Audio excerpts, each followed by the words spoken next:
Napadaan tayo dito sa Latagan, Samoa at nakakita tayo ng mga vintage na piyesa ng bike. Ayan.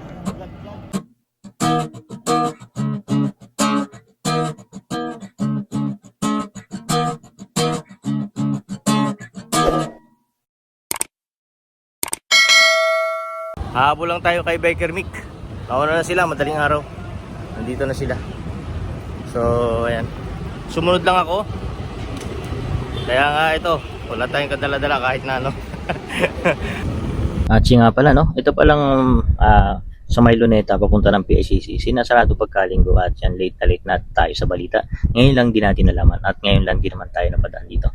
So ito, napakaraming nag-jogging, nagbabike. Akala ko dati noon sa MOA lang doon sa may seaside. Pati pala dito sa May Luneta. Ayan. Grabe. At ayan na nga, nandito na tayo sa May Latagan sa MOA. Napakaraming piyesa dito ng mga vintage at mga classic. Kung gusto nyo, puntahan nyo yan. Mga frame, mga Colnago, iba't ibang klase. So, ang presyo naman is talagang may pricey talaga siya. Presyo kasi hindi ito na ano. Pero itong mga drop bar nagkakahalaga ng 1,500, 2,000. Depende sa mga klase ng drop bar natin. So, yan. Ito naman mga hub, mayroong 3,000, 2,000 at yan. Mga iba't ibang klaseng hub yan. May Colnago, may Pixie, may pump, may stand, may stem. Yung mga stem, ayan, 1,000, 1,500 ang presyohan. Yung mga classic na yan, ng mga stem para sa road bike, 1,500, 1,800, yan ang presyo niya. Cogs, depende. Mayroong Shimano, 3,000, 4,000, nagre-range. Inidor, ganun din, 2,800, 2,500, 3,500, 4,000. At mga rim set natin, nagkakahalaga ng 5,000 hanggang 6,000 nagre-range yan. Dito tayo sa mga pyesa pa rin na nandito. Mga crank, yan, mga group set yan daw eh. So, ibig sabihin, pag binili mo, lahatan group set siya eh. So, may mga caliper tayo, U-brake, vintage na mga crank. Puro Shimano yan, Colnago. Ito yung mga hub. Ayan, oh. Kakaganda. Tataka ka bakit na itabi nila yung mga hub na yan. Hindi mo alam kung saan nanggagaling. Ang lupit din, no? So, ayan.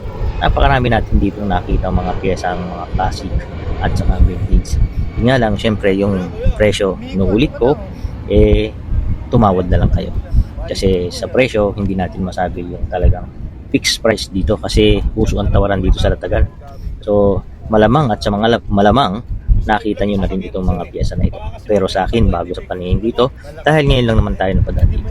So, ayan, napakaganda. May FD, front derailleur, mga crank, mga chain ring, andyan na lahat.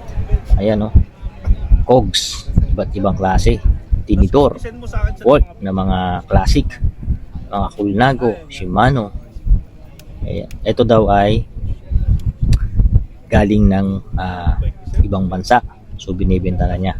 So itong dope set na to, grabe oh, tingnan mo naman, sino bang hindi mapapawaw dyan kung hilig mo ay classic at talagang quality na bike, diba dito ka pumunta. So ito, mga nagre-range daw ito ng 10,000, 15,000, depende yan sa presyo ng mga rim set. So ganun yun na lang, at ayaw ko rin namang magbitaw ng mga presyo na hindi ko rin naman sigurado, pero ang pinakasigurado dyan, no, mayroon yan nakalatag sa MOA. Ito pa, mga classic, mga Araya, rim ng Araya, andyan lahat. May 2,000, 3,000, 2,500. Kaya usapan ng presyo yan ito. Ito pa ang isang kinabighani ko at talagang lapit ako. Ganda ng rims na to. Bagay na bagay ito sa aking Raleigh na frame. Ito, binibenta rin ito. Isang buo na to. 100,000 to? 100,000. Oo. Ano yan kuya? Alucard. Alucard. Alucard na Colnago tapos naka Campagnolo na Mirage RDFD. Group set niya. Narinig niyo naman yung presyo, pati yung mga pyesa sa aking kasama. Napakalupit, no? Magaling sa pyesa si Idol. Talagang napanganga ako nung narinig ko ang presyo. Pero kung sa mga mapipera dyan, wala yan. Kikibit balikat lang nila yung ganyang presyo. So kayang-kaya yan. So ayan, at ito nga palang mga frame ng bike na ito. Nagre-range ng 80, 85,000, 75,000, 50,000, 60,000 yung mga bike na yan, no?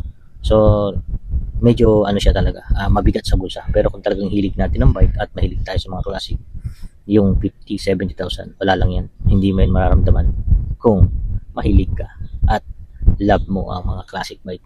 So dito sa mga bike na to, talagang puro classic siya.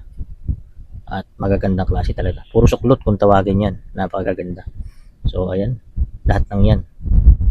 Ganun ang presyohan, no? Nagre-range siya ganun. 50 pataas. 50, 55, 60, 65, 70, 80 hanggang 85,000. Pero yung lahat ng price na yan, no, matatawaran pa daw yan. So puntahan nyo na lang.